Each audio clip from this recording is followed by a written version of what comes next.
নমস্কার বন্ধুরা, Monica's food খাজানাতে সবাইকে স্বাগত।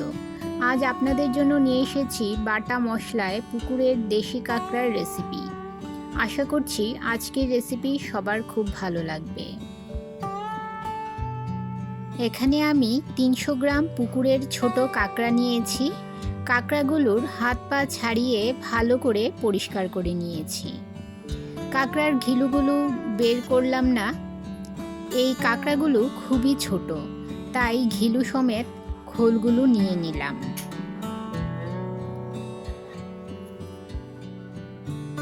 এই যে দেখুন কাঁকড়ার পাগুলো নিয়েছি। এই যে কাঁকড়ার বড় পাগুলো আমি একটা ছুরির সাহায্যে ছুরির পেছনের দিকটা দিয়ে একটু আঘাত করলেই কাঁকড়ার পাগুলো ভেঙে যাচ্ছে। এভাবে আপনারা ছুরি বা যে কোনো শক্ত কিছু দিয়ে কাঁকড়ার পাগুলো একটু ভেঙে দেবেন।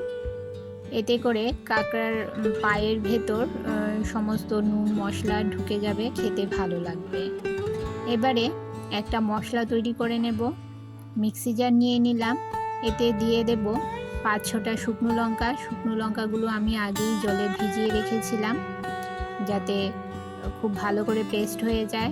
আর এতে দিয়ে দিলাম 1/2 ইঞ্চি আদার টুকরো ও 5-6 কোয়া রসুন। এবারে দিয়ে দিলাম সামান্য জল আর একটা টমেটো কেটে দিয়ে দিলাম। এবারে এর একটা মিহি পেস্ট তৈরি করে নেব। গ্যাসের চুলায় কড়াই বসিয়ে দিয়ে দিলাম 2 টেবিল চামচ পরিমাণ সর্ষের তেল। এই রান্নাটা আপনারা সর্ষের তেলেই করার চেষ্টা করবেন। সর্ষের তেলে করলে এর স্বাদটা খুব ভালো আসে। তেল গরম হয়ে গেলে কাঁকড়াগুলো আমি এই তেলে দিয়ে দেব। মিডিয়াম ফ্লেমে কাঁকড়াগুলো ভেজে নেব। দিয়ে দিলাম সামান্য নুন ও সামান্য হলুদ গুঁড়ো। কাঁকড়াগুলো নেড়ে চেড়ে মিডিয়াম ফ্লেমে কিছুক্ষণ ভেজে নেব। আমার চ্যানেলে আজকে যারা নতুন, যারা এখনও আমার চ্যানেলটি সাবস্ক্রাইব করেননি, তাদের কাছে অনুরোধ, চ্যানেলটি সাবস্ক্রাইব করে পাশে থাকা বেল আইকনটি প্রেস করে রাখুন, যাতে যখনই আমি কোনো নতুন ভিডিও আপলোড করি এর নোটিফিকেশন যেন সবার প্রথম পৌঁছে যায় আপনাদের কাছে। কাঁকড়াগুলো ভেজে নিয়েছি, এবারে কাঁকড়াগুলো তুলে নিচ্ছি। কাঁকড়াগুলো তুলে নেওয়ার পর যে কড়াইতে যে তেল ছিল তাতে আমি 2টো মিডিয়াম সাইজের আলু ভেজে নেব। দিয়ে দিলাম সামান্য হলুদ গুঁড়ো ও সামান্য নুন ও হলুদ গুঁড়ো দিয়ে নেড়ে চেড়ে আলুগুলো মিডিয়াম ফ্লেমে 2 মিনিট ভেজে নেব। আলু ভাজা হয়ে গেছে, এবারে আলুগুলো তুলে নেব। নতুন বন্ধুদের জানাই অনেক অনেক ভালোবাসা, আর যারা পূর্ণ বন্ধু রয়েছেন তাদেরকেও জানাই অনেক ভালোবাসা। যারা আমার পাশে থেকে ভিডিওগুলো ফুল ওয়াচ করছেন আর সুন্দর সুন্দর কমেন্ট করছেন তাদেরকে জানাই অনেক অনেক ভালোবাসা আমার পাশে থাকার জন্য, আমাকে সাপোর্ট করার জন্য। কাঁকড়া ও আলু ভাজার পর কড়াইতে দিয়ে দিলাম আমি আরও 2 চামচ সর্ষের তেল। তেল গরম হলে ফোড়নে দিয়ে দিলাম 3টে মিডিয়াম সাইজের কুচনো পেঁয়াজ। পেঁয়াজগুলো আমি একটু বড় বড় করেই কেটেছি, একদম মিহি করে কাটিনি। আপনারা চাইলে মিহি করেও দিতে পারেন। নেড়ে চেড়ে মিডিয়াম ফ্লেমে পেঁয়াজগুলো ভেজে নেব। যতক্ষণ না পেঁয়াজের কালার চেঞ্জ হয়ে আসছে, অর্থাৎ পেঁয়াজটা একটু হালকা ব্রাউন কালার চলে আসছে, ততক্ষণ পর্যন্ত পেঁয়াজগুলো ভেজে নিয়েছি। এবারে পেস্ট করে রাখা আদা, শুকনো লঙ্কা ও টমেটো এতে দিয়ে দিলাম। মিক্সির বাটিটা ধুয়ে সামান্য জল এতে দিয়ে দিলাম যাতে মশলা পুড়ে না যায়। এবারে এতে দিয়ে দিলাম 1 চামচ জিরে বাটা, 1 চামচ ধনে বাটা, আর দিয়ে দিলাম 1 চামচ হলুদ গুঁড়ো। নেড়ে চেড়ে মিশিয়ে নিয়ে 2 মিনিট মিডিয়াম ফ্লেমে মশলাটাকে খুব ভালো করে কষিয়ে নিতে হবে।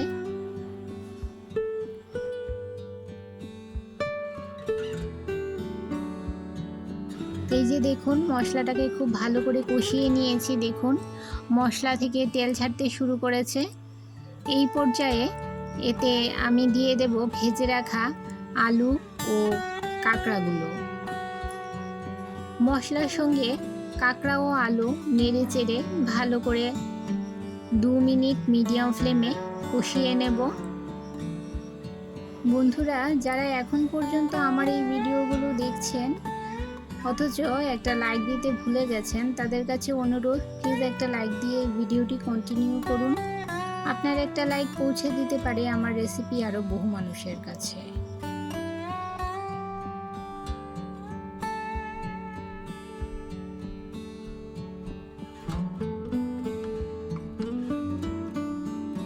কাঁকড়া ও আলু ভালো করে কষিয়ে নিয়ে এতে দিয়ে দিলাম পরিমাণ মতো জল। নেড়ে চেড়ে মিশিয়ে নেব।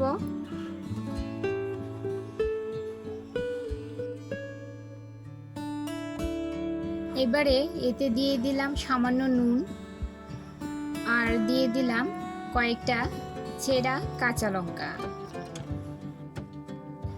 ঢাকা দিয়ে মিডিয়াম ফ্লেমে 10 মিনিট রান্না করে নেব। 10 মিনিট পর ঢাকা সরিয়ে নিলাম। দেখুন বন্ধুরা, ঝোল অনেকটাই কমে গেছে। এবারে এতে দিয়ে দিলাম 1 চামচ গরম মশলা গুঁড়ো। নেড়ে চেড়ে ঝোলের সঙ্গে গরম মশলাটাকে মিশিয়ে নেব। আর সবশেষে দিয়ে দেব সামান্য ধনেপাতা কুচি। ধনেপাতা কুচি দিয়ে নেড়ে চেড়ে মিশিয়ে নিয়ে গ্যাসের ফ্লেমটা বন্ধ করে দেব। আর 2 মিনিট ঢাকা দিয়ে রেখে দেব স্ট্যান্ডিং টাইম। আমার আজকের কাঁকড়ার ঝাল আপনাদের কেমন লাগলো অবশ্যই কমেন্ট করে জানাবেন। আর ভালো লাগলে শেয়ার করবেন আপনাদের আত্মীয় ও বন্ধুদের কাছে। এই লোভনীয় স্বাদের কাঁকড়ার ঝাল আপনারা এভাবে বাড়িতে তৈরি করে গরম ভাতের সঙ্গে পরিবেশন করুন, ভীষণ ভালো লাগে খেতে বন্ধুরা।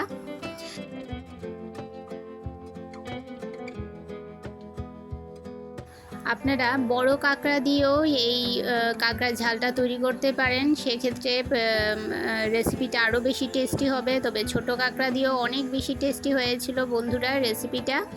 আপনারা এভাবে কাঁকড়ার ঝাল তৈরি করে গরম গরম ভাতের সঙ্গে পরিবেশন করুন, খেতে অপূর্ব লাগে।